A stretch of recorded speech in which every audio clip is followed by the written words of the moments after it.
Hey guys, it's Ryan with Evansville Jeepers. I wanted to take a quick moment. Obviously we've had some snow this weekend. Two big things happened this weekend. One, we got a bunch of snowfall that nobody was really expecting. Two, there was a Jeep from Southern Indiana Jeep Militia that rolled out at Interlake. They were up there wheeling yesterday. I don't have a whole lot of info on it. I just saw the post. I was actually gone for a training conference for the Boy Scouts, just got home, but I know there was a recovery team that went up from EAJ to help. I've got pictures and videos of that. I'm going to do a second video on that just to kind of recap that and talk about the recovery. But I thought this would be a great option, great time to go over the recovery gear. I know something that we don't talk about often enough, but every Jeeper should have a few items if you're going to go trail riding, or I like to keep them handy in the Jeep in inclement weather like this. So for those of you with Christmas ideas, this is going to be your perfect opportunity to make your wish list. First off is a winch. That is something that if you're going to be trail riding, you definitely want to have with you. It's very handy for recovery. There are other options that are cheaper. A come along winch is another option, but winch, and then this is what they call a factor 55. They've got a couple different options, but this comes out with the winch rope. Allows you to hook a D-ring carabiner here, so that the whole time that you're recovering, everything you hook up is a closed loop system. My winch, I do have this synthetic rope. I don't know if you can see it. So I've got the synthetic rope, which is a little more pricey than the steel cable, but the beautiful thing with synthetic rope, when it's under tension, if it breaks, it doesn't snap. It doesn't hold any tension. So anytime you're filling, anytime you're pulling, if the rope fails, it literally just drops. So it's much safer system. It's not as rugged. You do have to be careful with it, but it's something that if you're out wheeling, safety is always in mind. Couple things that I want to stress highly: be prepared for the conditions. If you're going to go night wheeling, recommend, or if possibility of night, even if it's getting dark sooner nowadays. So a headlamp. This one has one I like. It's got a detachable pack at the back. GMRS radio. The club has officially switched from recommending CBs to recommending GMRS. If you got any questions on that, we can do another video. And first and foremost, something that everybody should have is a first aid kit. Make a kit, buy a kit. This one, I bought the case and put the contents in it that I know I want and need. So there's two things that go along with recovery and safety gear. Is one, have the equipment, and number two, know how to use the equipment that you've got. So just touching base on my typical setup. I have it unpacked from when I went wheeling last week at Hollerwood, but weather like this, I like to keep all this stuff handy in the Jeep. So starting off, I've got this is just a packing blanket from Harbor Freight. Great to lay down on the ground if you've got to do any type of wrenching, getting underneath anything.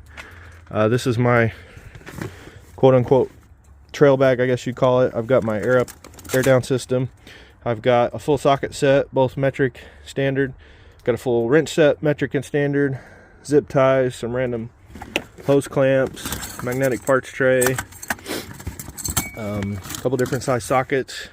I highly recommend impact, cordless impact.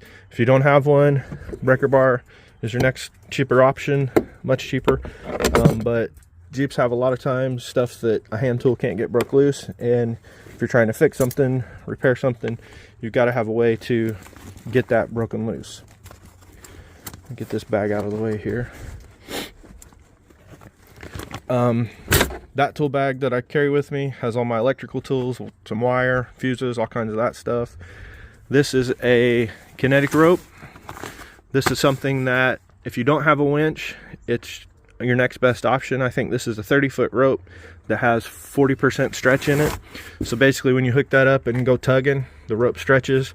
One, that gives you increased power, because when it's under tension it's pulling harder, and two, it doesn't jar you near as bad.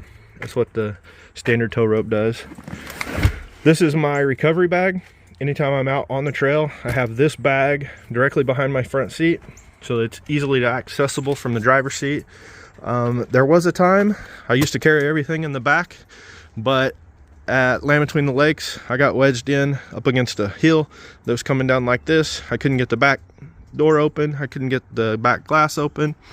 And on these Jeeps, at the time, I had my winch remote, which I don't have a wireless remote. I do plug it in, but I had it in the storage section down here. Well, that can't open unless the tailgate's open. So I literally had no way to get my winch out. But something that I keep handy, obviously my winch controller, tree saver, just a short tow strap, more zip ties. I've got a couple different D-rings. I think I got 3 or 4 in here. Snatch block. If you have a winch, this is something that you've got to have. You can double your pulling power. You can change directions. Gloves, something else. That's my air pump. That bag has all my sockets in it for my impact driver. That's my kind of grab all tool bag that's got a little bit of everything. Another very important safety item that if you're going to be out wheeling, we highly recommend that you have with you is fire extinguisher.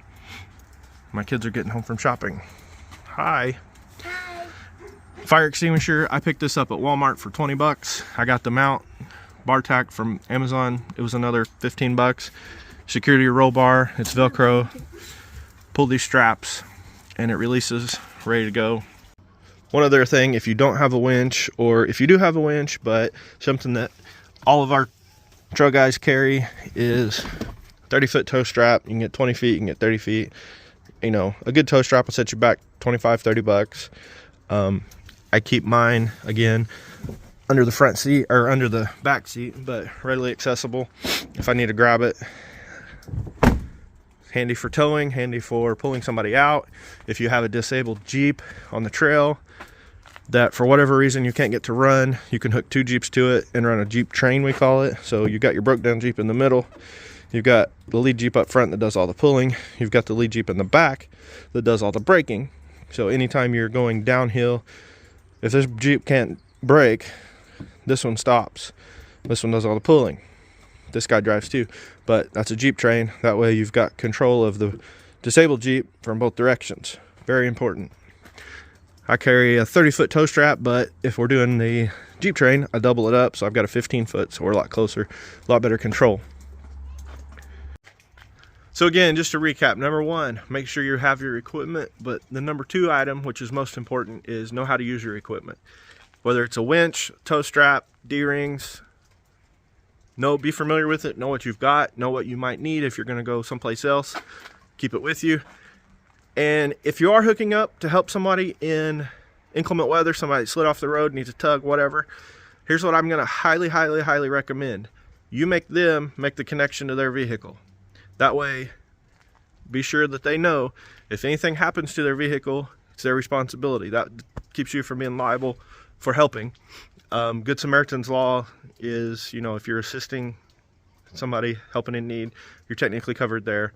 If it's a newer vehicle, a lot of those have hidden places to hook up or not so good recovery points. So you might discuss with them, hey, if it were me, if this were my car, I'd hook it here, I'd hook it there, but physically let them make the connection, or explain to them, I'll make the connection, but I'm not responsible. This is where I'm going to connect it up. This is what I'm going to hook it around.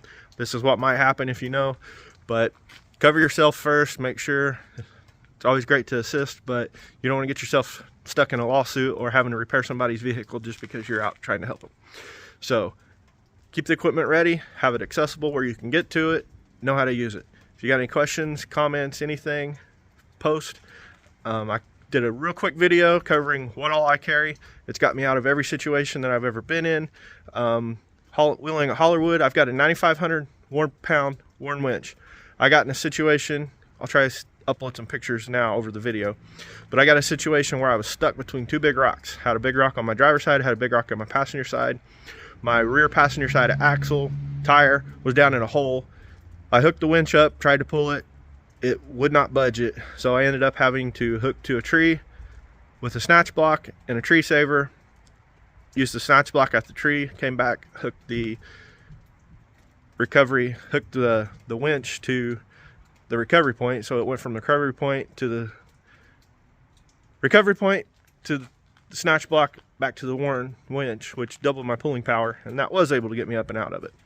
So quick video, nothing official. I'm not an expert, but that's what I carry. Highly recommend you, if you don't have the equipment, go ahead and start a list. If anybody needs Christmas ideas, it's a great time. A lot of these items are less than 50 bucks. Something that you can keep with you, use continually, you know, always have it ready. Like I said, I keep that stuff in my Jeep most of the winter, anytime I'm going trail riding. So I've got it. It doesn't take up much space. It's hardly ever in the way. So good luck, happy wheeling, stay safe.